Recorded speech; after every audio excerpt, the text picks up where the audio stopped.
O prefeito de uma cidade na Inglaterra, na Europa, criticou publicamente um incidente de exibicionismo no futebol como sendo o mais ultrajante e repugnante na história do esporte. Ele expressou profundo choque e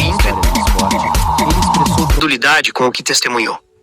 O incidente envolveu um estilo de jogo conhecido como Casiflava, um tipo de exibição habilidosa de futebol de rua africano, visando derrotar o oponente de forma humilhante. Yannick Bolasie foi o jogador responsável por introduzir esse estilo de jogo na Inglaterra, deixando defensores perplexos e fãs incrédulos. Sua habilidade era tão extraordinária que muitos o comparavam a jogadores com habilidades lendárias no jogo FIFA. Ele se tornou-se um dos jogadores africanos mais caros de todos os tempos. Apesar de ter crescido na Inglaterra,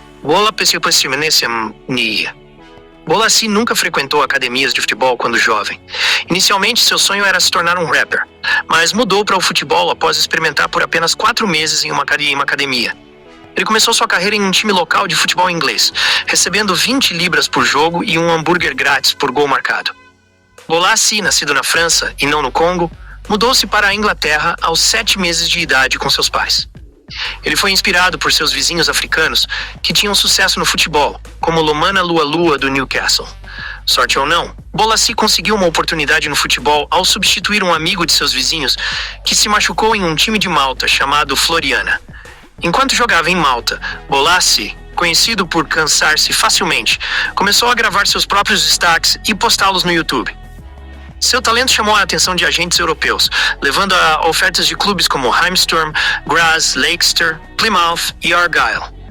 No final, ele escolheu Plymouth por desejar retornar ao seu lar. Apesar de suas conquistas, Bolasie enfrentou desafios significativos em seu novo clube, onde teve que provar sua habilidade em um campeonato competitivo. Primeiro veio um trato em Dagenham, na 4ª Liga. Mas ele o enviou de volta, e com a janela de transferência chegando, sem ele conseguir encontrar um clube adequado, a ironia chegou, e ele acabou tendo um crédito de 6 meses, precisamente para o Rushden Diamonds, o clube não liga. Eu acho que você poderia dizer, clube amadurecido, que a academia havia abandonado há alguns anos antes. Graças a Deus, quando o mercado de inverno voltou, ele conseguiu se mudar para o Barnet. E uma vez lá, não só começou a performar muito melhor, mas ele tinha sorte o suficiente que Tony Finnegan, um ex-agente do Crystal Palace, estava assistindo. E uma vez que a partida tinha acabado, ele disse aos pais dele: "Eu posso fazer seu filho um jogador da Primeira Liga em 3 anos." Apenas alguns meses depois, Bolasie já estava voltando do seu crédito. E mesmo que o Plymouth acabasse não apenas sendo relegado, mas indo para a banca roubada, naquela época, ele tinha feito o suficiente de nome para si mesmo, que ele conseguiu rapidamente passar de lado para a cidade de Bristol antes que o barco saísse, sendo assinado por apenas 10 mil euros com um agente de assistência afirmando que é incrível que um jogador como Bolasie fosse disponível a este preço. Isso é uma oportunidade de uma vez na vida. E ele não estava errado. 8 meses depois, com o seu time prestes a sobreviver em sua relegação contra o Coventry, foi Bolasie que chegou tarde e jogou o gol que quase salvou o clube. E então, uma vez que a temporada terminou, não só foi ele votado como o jogador mais jovem do ano, mas ele conseguiu tudo isso, enquanto um Scott legendário, e naquela época, o gerente do Crystal Palace, Doug Freedman, o assistiu com atenção. E o resultado foi simples. Apenas 1 ano depois de chegar em Bristol, para o valor de um Honda Civic usado, ele estava sendo valorizado a 500 mil euros. E agora tudo o que ele tinha que fazer era trazer o Palace de volta para a Premier League. Quando ele chegou no clube, eles estavam sentados no fundo da mesa. Com 3 derrotas nas primeiras 3 partidas, os fãs já estavam se preparando para uma crise. Todos poderiam ver o quanto eles dependiam do Wilfred Zaha. Então o gerente colocaria 3 defesares em ele. E estava terminado. Mas bem, uma das primeiras coisas que Freedman perguntou ao Bolasie foi se ele pensava que poderia ser tão bom quanto o Zaha. E ele respondeu: "Você é melhor." Em outubro, não só o Palace estava longe do fundo da mesa, mas com o Bolasie e o Zaha estrangulando os céus de todos os defesares que estavam em seu caminho. Eles já estavam no top 4 no caminho para os playoffs de promoção. Como o Bolasie disse, na minha primeira temporada ninguém sabia sobre mim. Todos os defesares se concentraram em Zaha. Então eu sempre estava livre de fazer algo especial. Para o resto do ano, ele deu ao clube tudo o que ele tinha. Parece que nada o impediu. Não quando Doug Freedman ficou controversamente no meio da temporada. Não quando o time nacional congolês o chamou. Até então, ele disse que a única coisa que importava era pegar o Palace para o topo. E quando os semifinais de playoffs de promoção chegaram, com o Palace 160 minutos dentro da liga e ainda sem gol, foi quando o Bolasie tirou um pouco de magia para colocá-los na final. Mas de alguma forma, quando o dia veio, ele não estava no top 11. Ele tinha sacrificado tudo para aquele momento. Ele ajudou eles a iniciar a segunda era de gol do Palace. Caramba, ele estava no time de campeonato do ano, e ainda assim, não importa o que acontecesse, no dia 1, ele estava lá com um sorriso no rosto, celebrando arm in arm com Zaha. Esse era o tipo de cara que ele era. Ele não apenas trazia a magia. Ele tinha uma mentalidade de trabalho e trabalho para acompanhar. Havia apenas um problema que ele não conseguia alcançar. Como o gerente de assistência do Palace disse, em cada jogo ele passava 3 ou 4 jogadores em pace. Usando as habilidades mais maravilhosas, mas quando era hora de atirar, ele ia acelerar e o futebol ia voar 6 metros acima da barra. Apenas como estava ficando mais e mais preocupante que o Bolasie tinha falhado de qualquer treinamento acadêmico, no próximo ano ele foi para a temporada inteira sem alcançar.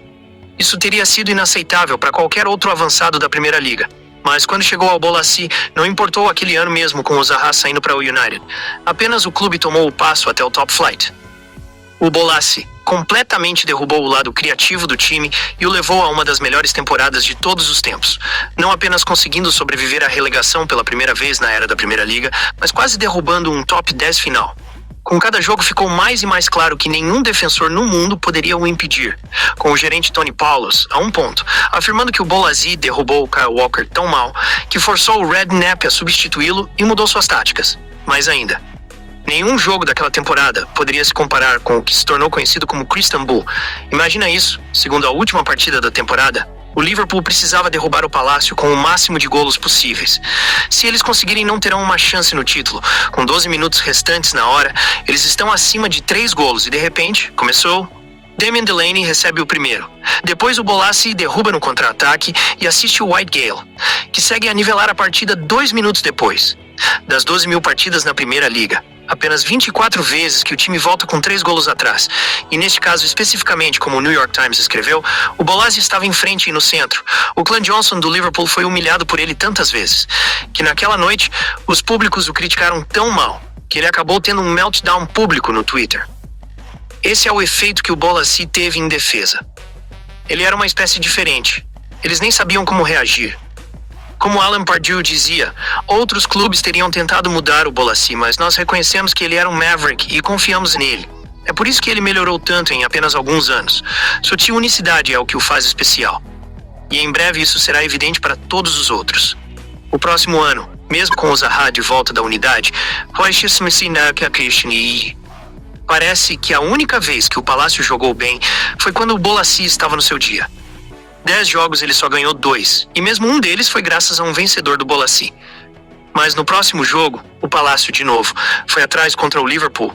O Bolasie apareceu, não apenas permitindo ao Dwight Gale para alcançar seu gol de 30 metros, rebotou do posto, mas depois, flicando um sombreiro sobre o Laverne e assistindo o segundo, o Palácio ganhou 3-1 contra um dos maiores times do país, para escapar da zona de relegação.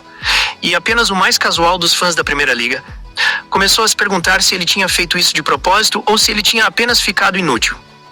Apenas um mês depois, contra o Tottenham, com o soldado Edwin Eriksson, empurrando-o contra o corredor, em um movimento, ele tirou um rolete e flicou o futebol sobre eles, enviando cada fã em uma frenesia, replicando o clipe de novo e de novo, tentando descobrir como fazer isso, apenas para um dos seus companheiros. Para dizer à imprensa que ele fez coisas mais loucas no treinamento, todos os dias. É como assistir futebol na rua. Mas o mais que todos queriam mais, então só somente o Palácio foi chamado para a sua primeira Copa do Norte Africana. E desta vez ele não ia dizer não. No primeiro jogo ele jogou o equalizador para fazer o gol. Mas uma vez que ele se encontrou 62 minutos dentro da quarta final, perdendo para chegar precisamente aos seus rivais, bem o outro Congo, virar aquele jogo significava tudo para os fãs. E então o Palácio apareceu de novo, assistindo o seu primeiro gol e começando o começo, o que eventualmente permitiu à República Democrática do Congo tomar a medalha de bronze, seu melhor final, desde que eles ganharam a competição 47 anos antes. E adivinha o que? Uma vez que o time do treinamento saiu, além do seu goleiro, O Bolassi foi o único jogador congolês na lista, e se parecia que as coisas não poderiam ficar muito melhores. Então, na sua primeira Copa do Norte, ele chegou tarde contra o Newcastle para assistir o equalizador. Então, ele jogou 2 assistências incríveis contra o QPR, mas nada comparado com o que ele fez contra o Sunderland. Depois de um gol na primeira metade, no meio do jogo, Alan Pardew decidiu tentar jogar o Bolassi em um papel mais central. E 3 minutos, Amy já estava assistindo. O Glenn Murray. 2 minutos depois, ele jogou o primeiro, com a final de um jogador verdadeiro. No próximo ataque, ele amou o goleiro para jogar outro. E apenas 11 minutos depois do primeiro gol, ele completou o hat-trick jogando goleiro. E depois o defensor, antes de bater na rede aberta. Quando ele correu para celebrar, os fãs começaram a cantar. É como se estivéssemos assistindo o Brasil. E, uma coisa é certa, isso não parecia nada com o Crystal Palace. Nenhum deles jogou o hat-trick na Primeira Liga, nenhum dos mais rápidos na sua história. Eu nem consigo imaginar o que teria acontecido se Pardew não tivesse jogado o Bolassi tão cedo depois do terceiro gol. Mas não importa, depois de arruinar o último jogo de Gerrard na Anfield, vencendo o Liverpool 3-1 de novo, dessa vez recebendo outra assistência e batendo o poste, e em um ponto, até derrubando o chão com a mão antes de passar o Ian Lovren, eu acho que eles pensaram para si mesmos, bem, se não podemos derrotá-los, nós também podemos unir-nos a eles. E com um jovem de 25 anos, liderando a liga em gols sucessivos ao lado de Hazard, Sanchez, Coutinho e Sterling, eles uniram o Tottenham na corrida para o seu anúncio, colocando 20 milhões de pouso apenas para Pardew dizer à imprensa que eles só vendiam por 40 a 60 milhões, sabendo bem que o Tottenham foi o jogador mais caro na história da liga. Em outras palavras, ele queria mantê-lo ao seu redor, e por uma boa razão. Na próxima temporada, ele começou a experimentar com o retorno de Balassi nesse papel central, e os resultados foram impressionantes. Mesmo que de outubro para os anos novos, Balassi não estava na lista de gols em nenhum dos jogos que ele jogou na linha. Nas 3 ocasiões em que ele jogou no centro, ele de novo golou quando eles derrotaram o Liverpool, depois recebeu um braço contra o contra o Newcastle e assistiu seu único gol contra o Southampton.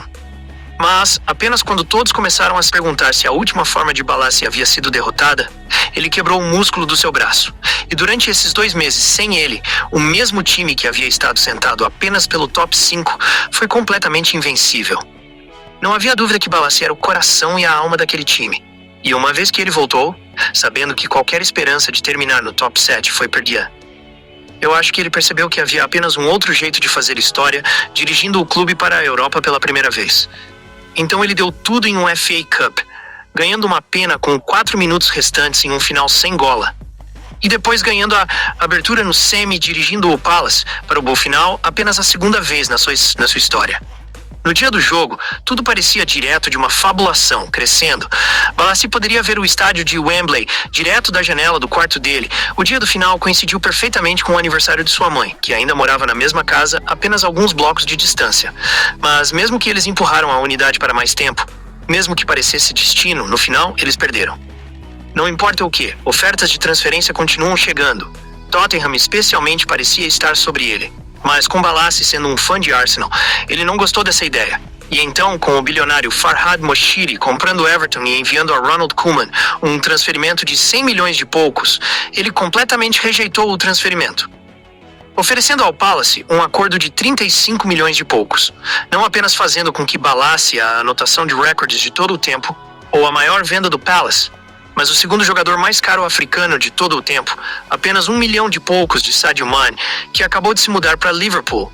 Tudo menos de 10 anos, desde que ele tinha jogado por 20 libras por jogo, e quando confrontado por um repórter com a preocupação dos fãs que ele se tornou mais um aposentador após o tipo de Schneiderlin, Klaassen e Iwobi, ele respondeu: "Eu sei que estou valendo, mas na realidade, Balassi se tornou um dos piores aposentadores de Everton." Para começar, tudo parecia incrível. Balassi e Lukaku estavam completamente em acordo com o outro. Eles até falavam o mesmo diálogo congolês. Então, os defensores nem conseguiam entender o que ele estava dizendo com o outro. Balassi mesmo até foi um aposentador de 5 contribuições em apenas 7 partidas, mas depois eles jogaram unidos.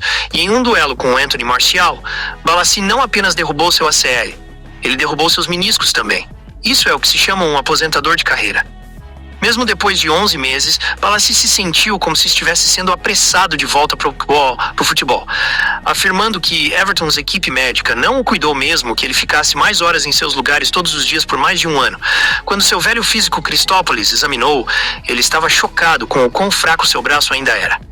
E com Marcos Silva chegando e trazendo com ele novos recordes apontando Richarlison, Balassi foi trocado, e ele simplesmente não conseguiu aceitar isso.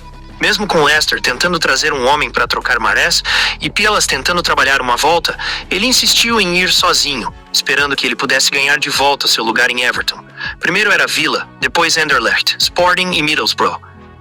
E até o fim, ele ficou com menos de 23 anos por 6 meses, mas eventualmente teve que deixar o clube. E naquele momento, entre os salários e sua tarifa de transferência, ele tinha custado cerca de 1 milhão de pouco para cada jogo que ele jogava.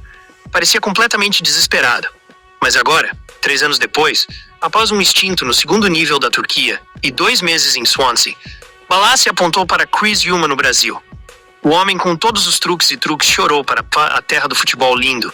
E apenas há algumas semanas atrás, ele levou o clube a um histórico vencedor de 4-0 em Vasco da Gama. Ele atingiu a assistência 2 vezes. Ele tentou um chute de bicicleta e fez o que quer que fosse. De repente, mais uma vez, os fãs estavam cantando: "Você está certo, você não é brasileiro." Eu realmente acho que Balassi deve ter finalmente encontrado uma casa.